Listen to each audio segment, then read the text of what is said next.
പുണ്യങ്ങളുടെ പൂക്കാലമാണ് വിശുദ്ധമായ റമളാൻ. മാസങ്ങളുടെ നേതാവാണ് വിശുദ്ധമായ റമളാൻ. ശഹ്റു റമളാൻ അല്ലദീ ഉൻസില ഫീഹിൽ ഖുർആൻ. ഖുർആൻ അവതരിപ്പിച്ച മാസമാണ് വിശുദ്ധമായ റമളാൻ.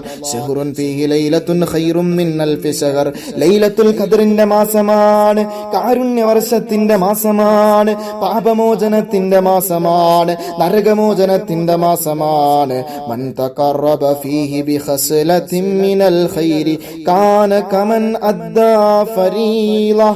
സുന്നത്തിന് ഫർളിന്റെ കൂലി കിട്ടുന്ന മാസമാണ്. ഒരു നന്മയ്ക്ക് 700 ഇരട്ടി പ്രതിഫലം കിട്ടുന്ന മാസമാണ്.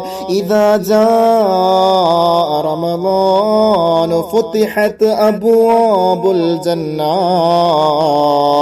സ്വർഗ്ഗ കവാടങ്ങൾ തുറക്കുന്ന മാസമാണ്. ഇദാ ജാ റമളാൻ ഗുല്ലികത് അബ്വാബുൻ നാർ. നരക കവാടങ്ങൾ അടയ്ക്കുന്ന മാസമാണ്. പിശാചിനെ കെട്ടിയിടുന്ന മാസമാണ് വിശുദ്ധമായ റമളാൻ.